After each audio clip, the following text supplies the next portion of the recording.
Finally, thank you. California Democrats are deflecting blame to anyone but themselves when it comes to the crime crisis and the shocking string of mass lootings on cargo trains in L.A.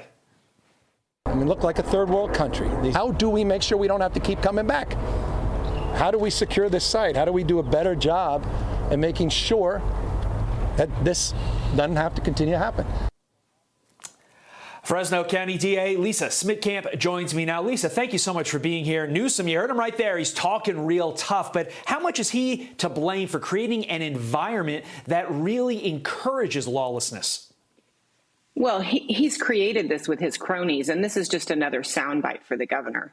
Our governor has been, this isn't a new thing. This has been going on for 7 or 8 years here now in California.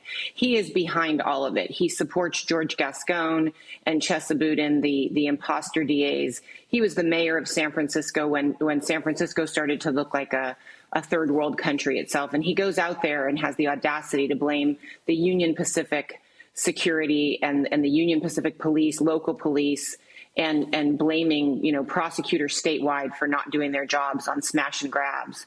And this is just another publicity stunt by him. He is a menace to public safety as the governor. Wow. That is quite a statement there.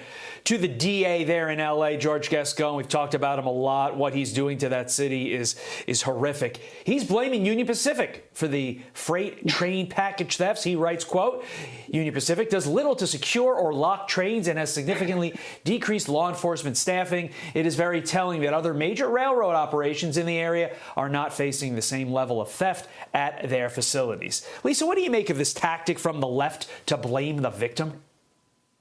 This is just what they do because they don't want to look in the mirror. Gascón and the cronies, Newsom, they're all the same. They've created this disaster by their disrespect of law enforcement. They are encouraging the illegal use of drugs. They promote $0 bail. And most egregiously, they are continuing to release. Newsom is releasing prisoners from the state prison left and right. His management of the state prisons in California is something that nobody ever talks about. But there is such an abuse of this elder parole and youthful offender parole. He's letting people out left and right and again, casting blame on everybody else. Newsom has actually closed the California state prisons, reception centers, so that when counties like Fresno continue to prosecute criminals, we have sometimes upwards of 300 and 400 inmates in our local jail that are either tried or have pled guilty that are ready to go to state prison. But he uses COVID and every other excuse to close the reception centers. So it creates another backlog in the local jails, which then kicks more people out because there's just no beds. So this is just a perfect storm, and it just continues. And with people like with Newsom and Gascón in office and Boudin up in San Francisco, this madness is going to continue until voters say enough is enough.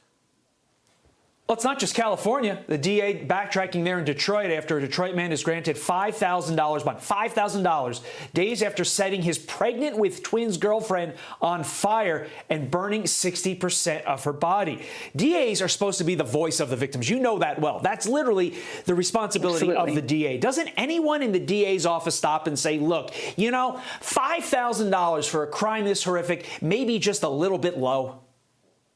Todd, you have to understand, these people that are Soros-backed, they are not district attorneys. I refuse to address the DAs in California who are Soros-backed as district attorneys. They are imposter DAs. They are public defenders disguised as DAs, and they are not there to serve the people like good and ethical district attorneys are. They are there to serve the people who fill their coffers. And it is, whether you want to call it a march to socialism, a march to communism, George Soros is pulling the strings of district attorneys throughout this nation that control over 20% of the population. And I'm sure the DA in Detroit is one of them. It is just preposterous. Right. And just like we've heard, until we get rid of these Soros DAs, this violence nationwide is going to continue, because it's not a coincidence that you hear of all of this mass violent crime in jurisdictions where these imposter DAs are sitting. It's not a coincidence. And it doesn't make any sense. Why? What are they trying to accomplish besides the degradation and destruction of our country? Lisa Smittcamp. Always love talking to the folks from the Central Valley. It's a great place. Spent a lot of time there.